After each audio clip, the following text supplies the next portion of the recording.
she did or said.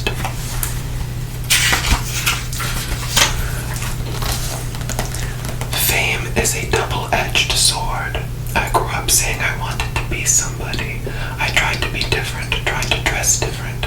Finally, you get what you've been searching for all those years, and then you spend the rest of your life trying to hide. It's really weird. Now, I walk around the streets with your eyes down, just establishing eye contact is like asking for it. When I'm hungry, I eat. When I'm thirsty, I drink. When I feel like saying something, I say it. Oh yes, her iconic Super Bowl performance. In 2012, Madonna headlined America's iconic and prestigious Super Bowl halftime show. It immediately became the most watched Super Bowl halftime show ever. More than 114 million viewers tuned in to view the performance, millions more than for the game itself, as it should be. As it should. I want to be good to my body. I don't want to stay in the sun too much and eat lots of crappy food. I want to exercise because I want to stay healthy and look good for as long as possible. But I don't sit here wondering if I'll still be making videos when I'm 50. I hope that I'll have 3 children and that they'll be the center of my life, not being on MTV.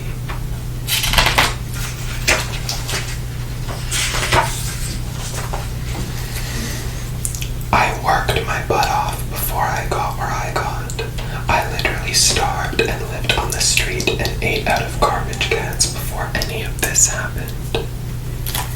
In 1990, Madonna caused a global controversy when she simulated a masturbation on a bed during a performance of Like a Virgin on her Blonde Ambition World Tour. At the time, the Pope called it one of the most satanic shows in the history of humanity. For pretending to masturbate. I bet you've done that before, Pope. I can't completely disdain the song and video for Material Girl, because they certainly were important to my career. She doesn't like Material Girl. But talk about the media hanging on to a phrase and misinterpreting the damn thing as well. I didn't write that song, you know, and the video was all about how the girl rejected diamonds and money, but God forbid irony should be understood. When I'm 90, I'll still be the Material Girl. I guess it's not so bad.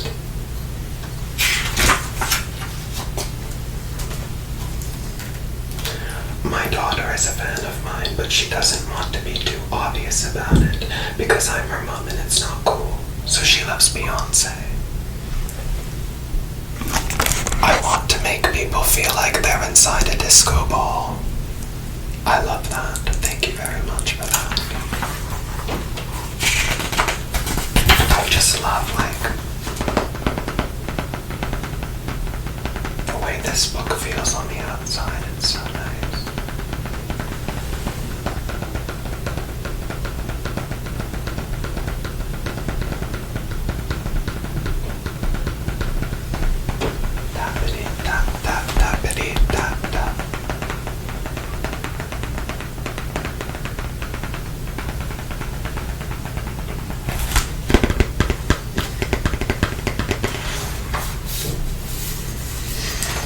If my mother didn't die and I grew up with a feeling of wholeness and completeness and family, I probably would have stayed in Michigan and become a school teacher.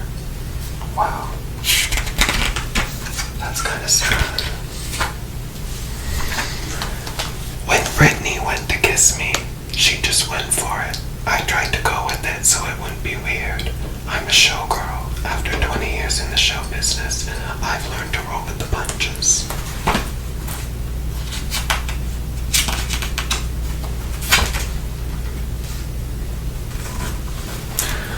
Just because I've taken my clothes off in public doesn't mean that I've revealed every inch of my soul.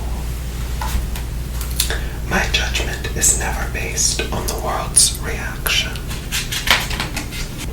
I do look at old photographs of myself and think someone should have arrested me. Someone should have stopped me from doing my hair that way.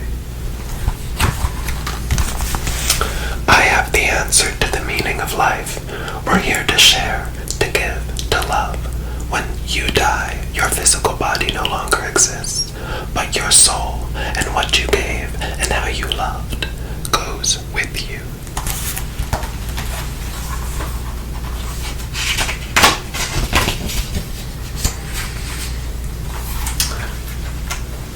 When I walk down the street anywhere, people say, "Oh, there's Madonna." But in New York, the cops are like, "Hey, you're back." It feels like I've come home. When did you get arrested a lot? What's that like? Okay. Don't be fooled. Not much has changed. Certainly not for women. We still live in a very sexist society that wants to limit people. Since I started, I've had people giving me a hard time because they didn't think you could be sexual or have sexuality or sensuality in your work and be intelligent at the same time. For me, the fight has never ended. Okay. Crucifixes are sexy because there's a naked man on them. Oh, and we've made it to chapter 5. Girl Gone Wild.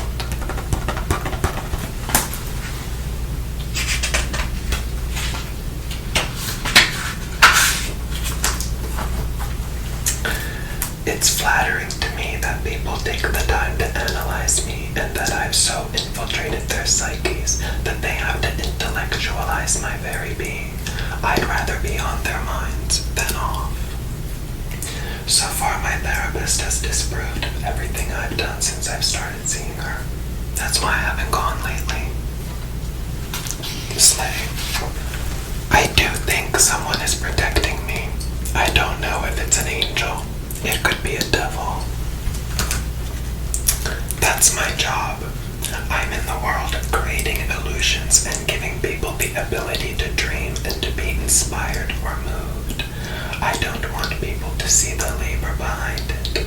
Also, I was trained that as a dancer, no matter how much you're suffering, your face is always relaxed.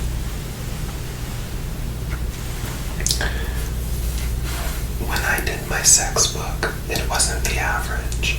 When I performed like a virgin on the MTV Awards and my ass was showing, it was considered a total scandal. It was never the average, and now it's the average.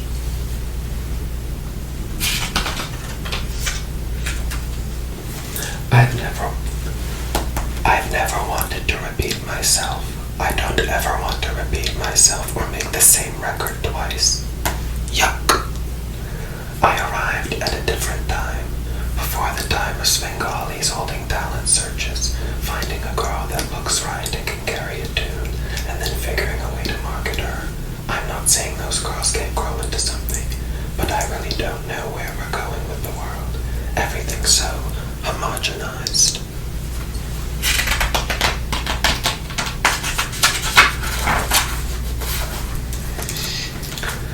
As corny as it sounds, if I didn't have some kind of spiritual belief system, if I couldn't find a way to make sense out of the chaos in the world around me, not my personal chaos, but the chaos in the world, I would be a very depressed person.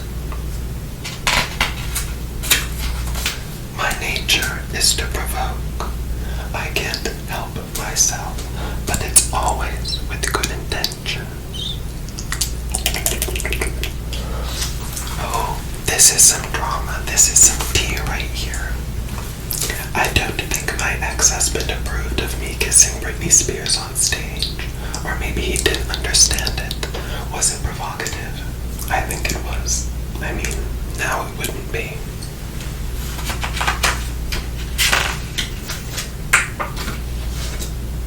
I don't do things because I may be afraid of what people might think.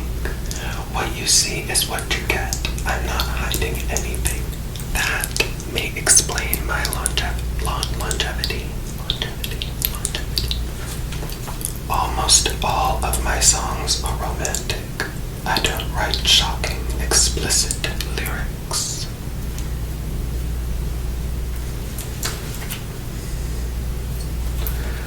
Before singing, dancing, synthesizing, and guitar playing took center stage in her life, Madonna was the drummer and founding member of two New York bands, Breakfast Club and Emmy. The latter's music caught the attention of Sire Records founder Seymour Stein, who offered only Madonna a recording deal.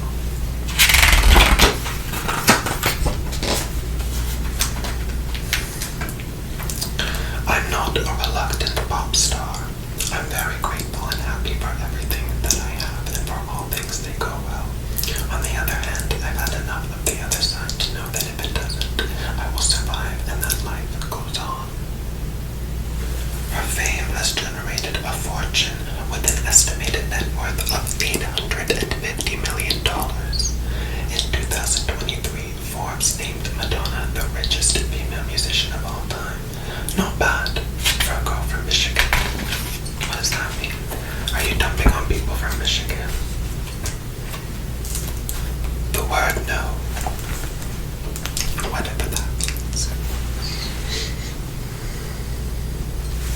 Oh my god.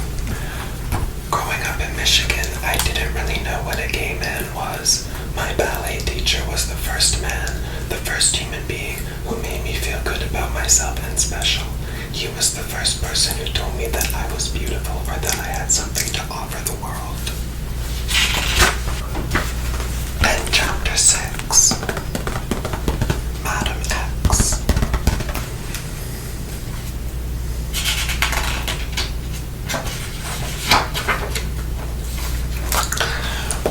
Whenever I write about sex, I always do it tongue-in-cheek. That's the one thing that people misunderstand grossly about me. Don't think I sing like a woman.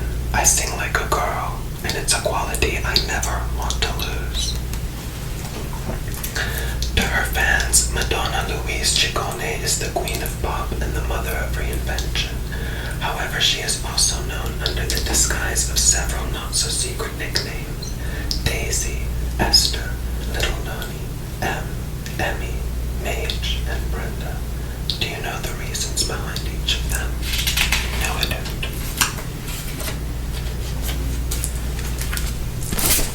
There is a wink behind everything I do. I wanted to be a nun. I saw nuns as superstars.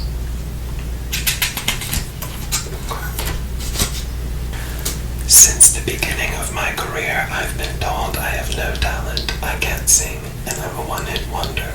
That was 22 years ago.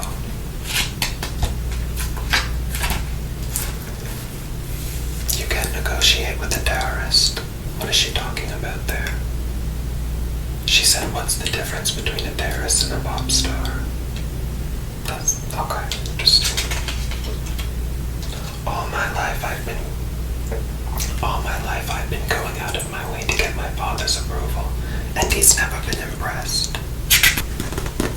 Madonna, Prince, and Michael Jackson, the holy trinity of 80s pop stars, were all born in the same year, 1958.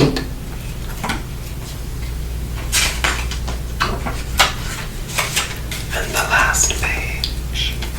When people are busy making music and dancing, they're kind of too busy to hate and fight.